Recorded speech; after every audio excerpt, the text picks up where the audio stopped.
दोस्तों ये पंजाबी ड्रामे की शूटिंग जो तस्वीरों सामूं तव्हां ॾिसी सघो था, जंहिंमें पंजाबी ड्रामे की शूटिंग वरी तेज़ी सां हली रही है। ही उहे सबूत आहिनि जेका तव्हांजे आॾो असां रखिया आहिनि।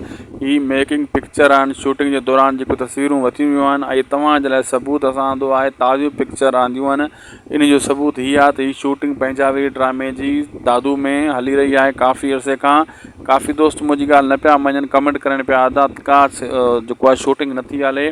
उन्हनि जो जवाबु उन्हनि खे ॾियण जे लाइ ही तस्वीरूं मूं साम्हूं रखियूं आहिनि। जेके शुरू में तस्वीरूं हलियूं, कुझु ही हफ़्तो ॿ पहिरियों आयूं, कुझु ताज़ियूं तस्वीरूं आयूं आहिनि जेके शुरू में, जंहिंमें अज़ीज़ कंबरानी, असगर चौधरी, एस भट्टी, माना सुठा सुठा अदाकारनि जी शूटिंग लगातार हली रही है। दोस्तों काफ़ी दोस्त न मञींदा आहिनि ऐं छाजे करे त सिंध वारी टीवी वारनि जे तरफ़ां पाबंदी आहे तस्वीरां शेयर करण जे, मतिलबु शूटिंग जे दौरान को बि अदाकार तस्वीर न कढे ड्रामे जी, न त ड्रामे जो मज़ो विञाइजी वेंदो आहे। इन जे करे हाणे तव्हांजे आॾियूं तस्वीरूं सफ़ा घटि अचनि थियूं। तव्हां वरी ईअं अंदाज़ो हणो था त ड्रामो शूट ई नथो थिए।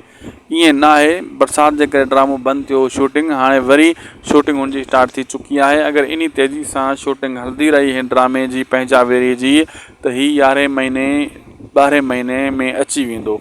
ठीकु आहे न दोस्तों। जे वरी को मसइलो मसाइल थियो त पोइ शूटिंग पोइना थी वेंदी, पोइ वरी जनवरी में जी स्टार्टिंग कई वेंदी। बहरहाल मूंखे लॻे थो हाणे मौसम क्लियर आहे सिंध में, को मसइलो मसाइल अलाह ख़ैर कंदो न थींदो ऐं हीउ ड्रामो तमामु जल्द फाइनल हिन जा 2 स्पेल कया वेंदा ऐं हिन जा टीज़र ऐं प्रोमो तमामु जल्द रिलीज़ कया वेंदा। इन हिसाब सां शूटिंग हले थी त हल्दी रहंदी। अहमद अली शेख भी आहे हिन ड्रामे में। आज हिन में आचार्य यार यानी तव्हांजो जेको ज़फ़र जिसकानी साहब भी आहे। सुठा सुठा एक्टर आहिनि। हाजन तीवणो साहब आहे, मतिलबु राबेल तव्हांजी जेका पापनगर में आहे उहा बि हिन ड्रामे में आहे। हीउ ड्रामो बहितरीनु आहे, हिन जा सबूत तव्हांजे आॾो असां रखिया आहिनि। हाणे तव्हां कमेंट सेक्शन में ॿुधाए सघो था। असांखे ॾींदा इजाज़त। उदासी टीवी यूट्यूब चैनल खे ज़रूरु सब्सक्राइब कंदा।